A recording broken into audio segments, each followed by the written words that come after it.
Alhamdulillahilladzi an'ama alaina bi ni'matil imani wal islam. Wassalatu wassalamu ala sayyidina wa maulana Muhammadin sayyidil anam wa ala alihi wa sahbihi ya nabi'il ulumi wal hikam. Allahumma salli ala sayyidina Muhammadin tibbil qulubi wa dawaiha wa afiyatil abdani wa shifaiha wa nuril absari wa diyaiha wa ala alihi wa sahbihi wa sallim. Amma ba'd. Al-Fatihah ila hadratin Nabil Mustafa Muhammadin sallallahu alaihi wasallam wa jami' ikhwani minal anbiya wal mursalin wal awliya was suhada was salihin wa jami' ammatir rasyidin wa jami' masyayikhina fid din, khususan Abu Said Muhammad bin Alawi Al-Malik Al-Hasani wa Abu Said Ahmad bin Said Muhammad bin Alawi Al-Malik Al-Hasani, amaddanallahu bimadadihim wa afada alaina min barakatihim wa anwarihim wa ulumihim fid dini wad dunya wal akhirati bisirril Fatihah. A'udzu billahi minasy syaithanir rajim. Bismillahirrahmanirrahim. Alhamdulillahi rabbil alamin. Ar-Rahmanir Rahim. Maliki yaumiddin. Iyyaka na'budu wa iyyaka nasta'in.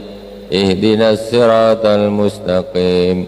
Siratal ladzina an'amta 'alaihim ghairil maghdubi 'alaihim waladdallin. Amin. Bismillahirrahmanirrahim. Qala Abu Said Muhammad bin Alawi Al-Malik Al-Hasani fi kitab Al-Mukhtar min kalamil akhyar. Abu Sulaiman Ad-Darani radhiyallahu ta'ala anhu. Pagi ini kita akan mengambil hikmah dari Al-Imam Abu Sulaiman Ad-Darani radhiyallahu ta'ala anhu. Al-Imam Abu Sulaiman Ad-Darani, Al-Imam Al-Kabir Az-Zahidul Asr, Abu Sulaiman Abdurrahman bin Ahmad wakilah Abdurrahman bin Atiyah wakilah Ibn Ashkar Al-Ansi Ad-Darani. Wad-Darani nisbatun ila Dariba Qariyah min Qura Dimas, wulida bihadun al-arba'in wa mi'ah wa tufiya sanata khamsin wa mi'atain wakila khamsa asyrata wa mi'atain. Beliau adalah seorang imam zuhud. Dia dilahirkan desa dekat Damaskus atau Dimas, Suriah pada tahun 140-an, wafat pada tahun 205 Hijriah, periode kedua, 140-an lahirnya. Min kalamihi, sebagian daripada kalam hikmahnya, idza kanatil akhiratu fil qalbi ja'atid dunya tuzahimuha. Jika akhirat itu berada di dalam hati, maka dunia akan datang mendesaknya. Jadi kalau ada orang yang pikirannya akhirat itu dunia itu datang, dinolak-nolak ya, berkeluar, bikin kacau. Jadi orang yang komitmen ibadah, taat kepada Allah Subhanahu wa taala, nanti dia akan diganggu oleh dunia.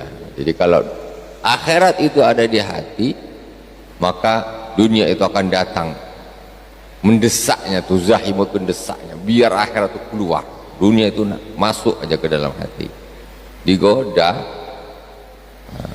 Jadi mempertahankan akhirat di hati itu berat, karena selalu aja dunia ini nak masuk aja, didesak terus. Wa idza kanat ad-dunya fil qalbi lam tuzahim al-akhirah. Tapi ketika dunia itu ada di dalam hati, ya, akhirat tak mau dia datang, nak desak-desak, tak mau dia. Dunia ada di dalam hati, akhirat tak mau desak-desak. Jadi orang kalau udah gila dunia, nah sudahlah, akhirat tak mau ganggu. Tapi kalau akhirat yang ada di hati, dunia ini ganggu terus. Nah istiqomah, nengok ini, nengok itu, nengok apa, godaan ini, godaan itu, adanya masuk ke dalam. Akhiratnya lama-lama pergi. Udah pergi, akhirat ya. Kalau dunia sudah ada di dalam, akhirat pun tak mau ganggu. Biar ketika engkau merasa lezat, Allah membuka hatimu ketika kau membaca Al-Quran, itu nikmat khusyuk, kau lamakan. Atau kalau ketika engkau merasa nikmatnya sholat itu ketika sujud, lamakan sujudmu. Jangan kau berpindah cepat-cepat berpindah kepada yang lain sementara Allah membukamu di posisi yang tersebut. Wa qala man asana fi naharihi kufiya fi lailihi wa man asana fi lailihi kufiya fi naharihi. Barang siapa yang berbuat bagus di siang harinya, maka Allah akan mencukupinya di malam harinya. Kalau siang dia berlaku bagus, malam Allah akan cukupi. Wa man asana fi lailihi kufiya fi narih. Barang siapa yang berbuat bagus di malam hari, maka Allah akan cukupkan dia di siang hari. Jadi orang-orang yang selalu berbuat bagus mesti dicukupi sama Allah, tak usah bingung, tak usah bingung.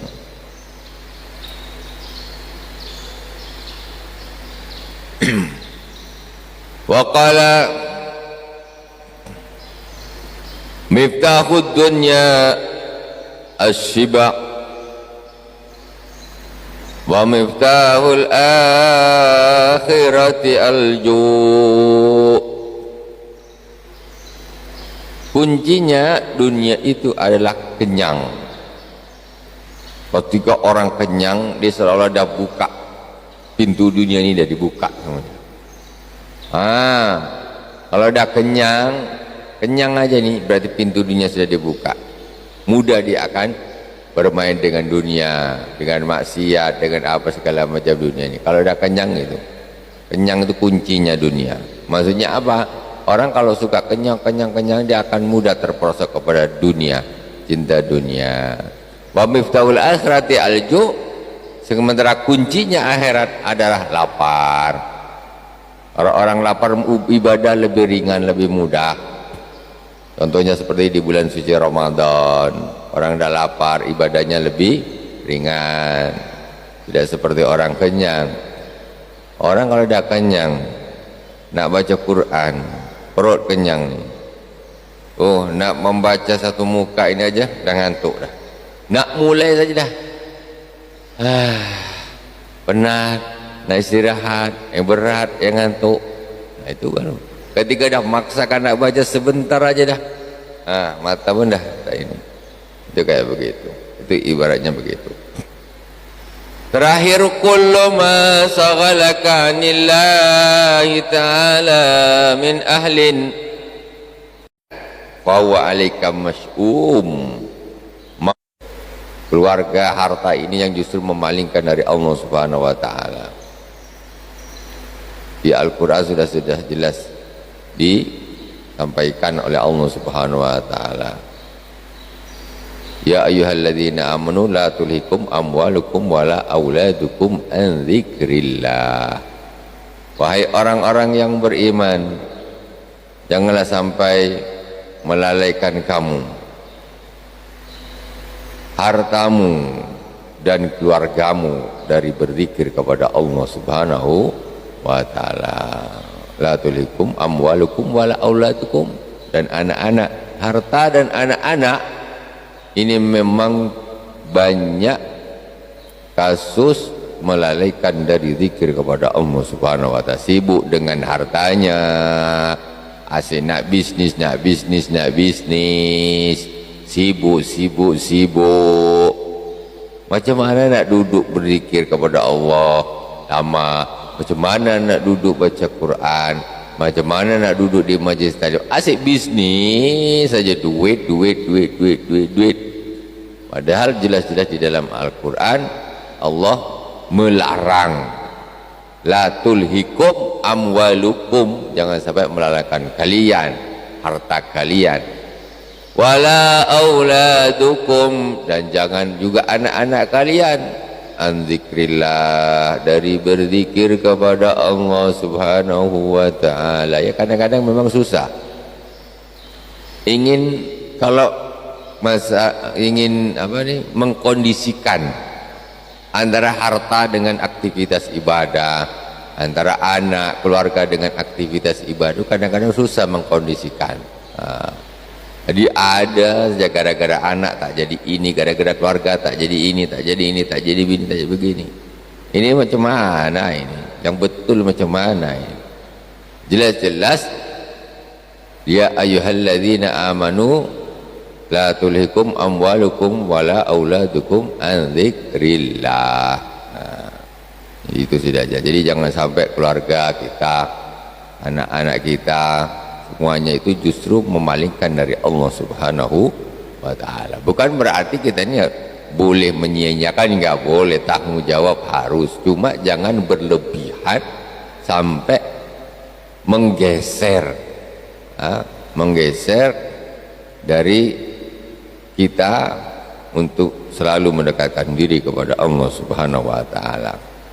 Tentu keluarga harus merupakan amanah, juga merupakan ibadah kita untuk menjaga dan memenuhi kebutuhannya, cuma secara ukurannya, tidak kebablasan, sehingga kita tidak sampai melanggar larangan Allah subhanahu wa ta'ala, menjadikan harta yang Allah berikan kepada kita justru menjadikan kita jauh dari Allah.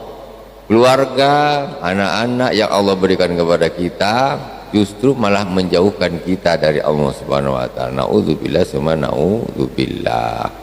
Subhanakallahumma wa bihamdik, asyhadu an la ilaha illa anta, astaghfiruka wa atubu ilaik, wa sallallahu ala sayyidina Muhammadin wa ala alihi wa sahbihi wa baraka wa sallam. Alhamdulillahi rabbil alamin.